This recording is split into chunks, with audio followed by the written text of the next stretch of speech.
शुभविवाह या मालिकेच्या 22 नोव्हेंबरच्या भागामध्ये भूमी भानुशाली वकिलांना भेटून ऑफिसमध्ये येते। ऑफिसमध्ये आल्यावर ती आकाश सांगत असतो, ए सायकल राणी, ते आपलं पावसचं प्रोजेक्ट आहे ना, त्याबद्दलचे सगळे कागदपत्र रेडी झालेले आहेत, बघ तरी तू, मला तर खूप आनंद झालेला आहे असं म्हणत आकाश आता एक्साइटमेंटमध्ये भूमीला सगळं सांगत असतो। पण भूमीच्या डोक्यात मात्र भानुशाली वकिलांनी जे सांगितलंय तेच असतं। चंदू काका आकाशसाठी आता चॉकलेट मिल्क घेऊन येतात, पण भूमीचं कुठेच लक्ष नसतं। तुझा वापर झालेला आहे, तू तुझी बहीण हे सगळं या सगळ्या नाटकाचं प्यादं आहे असं सांगितलेलं भानुशाली वकिलांचं वाक्य सारखं सारखं भूमीच्या कानामध्ये घुमत असतं आणि भूमी आता तडक तशीच चालत असते। कुणाकडेही तिचं लक्ष नसतं। सगळ्या जणांना भूमीची ही अवस्था बघवत नसते। भूमी चालत चालत पुढे पुढे निघून सुद्धा येते। तिला आता आपलं लग्न जमवताना रागिणी आत्यांनी ठेवलेली अट की जर का भूमी आणि आकाशचं लग्न झालं तरच पुढची 2 लग्न होतील, ही अट त्याचप्रमाणे नीलांबरीने विष खाताना सांगितलेलं वाक्य की आता जर माझ्या पुन्नोचं लग्न झालं नाही तर मी तरी जगून काय करू, हे सगळं आठवतं आणि नीलांबरी आणि रागिणी यांच्यावरती भूमीचा राग दिवसेंदिवस वाढतच जातो। आता नीलांबरीला जाब विचारण्यासाठी भूमी तडक आता तिच्या माहेरच्या घरी आलेली असते। तोपर्यंत भूमी एका ठिकाणी बसते आणि विचार करते, या सगळ्यामध्ये माझा वापर झालाय पण आता नाही असं म्हणत ती आता घरी येते। इकडे नीलांबरी काहीतरी काम करत असते आणि म्हणते, माझ्या पाचवीला काम काही सुटलीच नाहीत। तितक्यात तिथे भूमीला पाहून आता नीलांबरी गडबडते। त्यावरती भूमी म्हणते, काय ग, सावत्र झाली तरी सुद्धा तू माझी आईच होतीस ना, मी तुझ्यामध्ये माझी आई शोधली होती, मला ना पूजेचं ताट उचलता येत नव्हतं तरी सुद्धा तुझं लग्न झालं तेव्हा तुझी मी आरती केली। याच्यावरती आता नीलांबरी म्हणते, वेड लागले का तुला? भूमी म्हणते, नाही, उशिरा आलेलं शहाणपण आहे हे, सख्या आईपेक्षा मी तुझ्याकडे जास्त प्रेम केलं पण तू मात्र माझा वापरच केलास। तू माझा वापर केलास कारण तुझ्या मुलीच्या भल्यासाठी तू आकाशसारख्या मुलासोबत माझं लग्न लावून दिलंस। यावरती रागिणी म्हणते, मग काय झालं, आता मालकीणबाई म्हणून मिरवतेस ना तिकडे? भूमी सांगते, हे बघ, मला आकाशसारखा चांगला मुलगा मिळाला हे माझं भाग्य, पण त्यावेळेला लग्नाच्या वेळेला आकाशची जी कंडिशन होती त्या कंडिशनमध्ये तू माझं लग्न लावून दिलंस का, तर पौर्णिमाचं भलं व्हावं म्हणून। हेच जर उलटं असतं तर केलं असतंस का ग तू आई? म्हणजे जर का माझं लग्न व्यवस्थित ठिकाणी व्हावं असं वाटत असतं पौर्णिमाचं वेड्या मुलाशी लग्न केलं असतंस, तू न एका सावत्र आईपेक्षा खूप भयानक वागलीस असं म्हणत आता भूमी खूप चिडलेली असते आणि ती सांगते, हे बघ, आज तुझ्या वागण्यामुळे जे भोगते आहे ना मी, ते मला आता खूप त्रासदायक ठरतंय। नीलांबरी सांगत असते, हे बघ, तुला जे वाटतंय ना ते तू वाटून घे, पण मला माझ्या 3 मुलींच्या भविष्यासाठी जे योग्य वाटलं ना तेच मी केलेलं आहे। मालकीणबाई म्हणून विरवतेस ना इतकी वर्ष, आता मात्र तुला सगळं हे सहन करायलाच पाहिजे, कारण मालकीणबाईचा मान तुला मिळतोय ना, मग हे सुद्धा सहन करायला पाहिजे। भूमी म्हणते, हे बघ, आकाशवरती माझं मनापासून प्रेम आहे, आकाशला मी मनापासून स्वीकारले, त्याच्याबद्दल माझी तक्रार नाहीये। जे काही केलंस ना त्यासाठी मी तुला कधीच माफ करणार नाही आणि याच्या पुढे जर का माझ्या आणि आकाशच्या लाईफमध्ये ढवळाढवळ करण्याचा प्रयत्न केलास तर मात्र मी तुला सोडणार नाही आणि ही शेवटची वॉर्निंग आहे आणि त्यावेळेला तुला प्रायश्चित्त करायला सुद्धा मी वेळ देणार नाही, कारण आता माझ्या आणि आकाशच्या मध्ये येणाऱ्या प्रत्येकाला मी अजिबात सोडणार नाही। अशी जवळजवळ धमकीच देऊन भूमी तिकडून निघून जाते। नीलांबरी विचार करते, अचानकपणे हे घडलंय तरी काय? आता भूमी आणि आकाश घरी यायला निघतात। तोपर्यंत घरी आकाशच्या 26व्या वाढदिवसाची जोराशोरात तयारी चालू असते। आकाशला काय आवडतं, आकाशसाठी काय जेवण करायचं, या सगळ्याचा रागिणी आणि घरातले सगळे नियोजन करत असतात आणि त्याच वेळेला भूमी आणि आकाशची एंट्री होते। आकाशचा 26वा वाढदिवस हा मात्र रागिणीसाठी लॉटरी ठरणार असतो आणि त्याचीच ती जय्यत तयारी करत असते।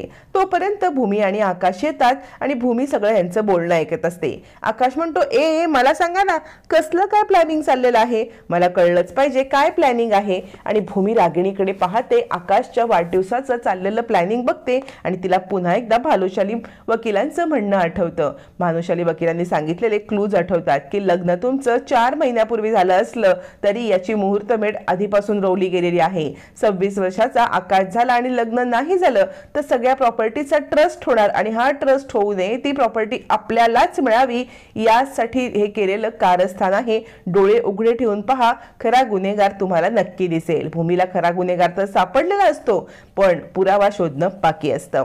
तोपर्यंत रागिणी येते आणि म्हणते, अरे बाळा, काय प्लॅनिंग करणार? माझा हा राजा आकाश बाळा आहे ना, याच्या बर्थडेची प्लॅनिंग झालंय. आजच्या दिवसालाच, त्याच दिवसाला माझा आकाश बाळा या जगात आला ना, तो माझ्यासाठी खूप खूप आनंदाचा क्षण आहे आणि त्या दिवसाची दरवर्षी मी वाट पाहतच असते. असं म्हणत रागिणी नाटकं करत असते, पण भूमीच्या डोक्यामध्ये भानुशाली वकिलांचे क्लॉज असतात, ते सतत घोळत असतात. त्यावरती रागिणी सांगते, खरंच आकाश बाळा, म्हणजे ना तू माझ्या आयुष्यातला खूप मोठा आता समाधान आहेस. तुझा वाढदिवस मी दरवर्षी दणक्यात साजरा करते आणि माझा आनंद सेलिब्रेट करते. त्यावरती मानसी म्हणते, ताई, तुझं काय प्लॅनिंग आहे ग आकाश जिजूंच्या वाढदिवसाला? त्यावरती भूमी काहीच बोलत नाही, पण आकाश म्हणतो, ए मानसी वहिनी, प्लॅनिंग काहीही असलं ना तरी माझ्या वाढदिवसाला आत्तू जे ठरवते ना तेच होतं. दरवर्षी माझा वाढदिवस आत्तू धूम धडाक्यात करते आणि तिच्या प्लॅनिंग प्रमाणेच सगळं होतं. आत्तूला जसं पटतं ना तसंच ती करते. यावर्षी सुद्धा आत्तूच प्लॅनिंग करणार.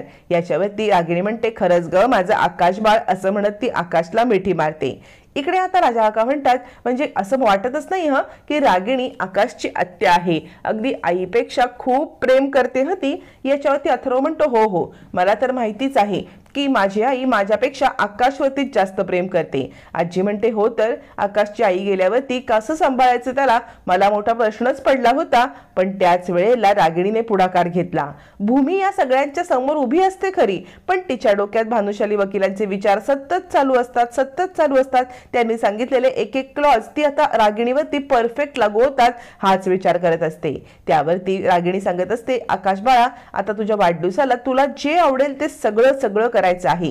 इकडे भूमी विचार करत असते, नाही, काहीतरी गडबडच आहे. रागिणी आत्यांचं हे दिखाव्याचं प्रेम हे फक्त प्रॉपर्टीसाठी आहे, पण मला काही पुरावा सापडत नाही आणि म्हणून आता भूमी पुरावा शोधण्यासाठी पुन्हा एकदा सगळे कागदपत्र काढून बसते.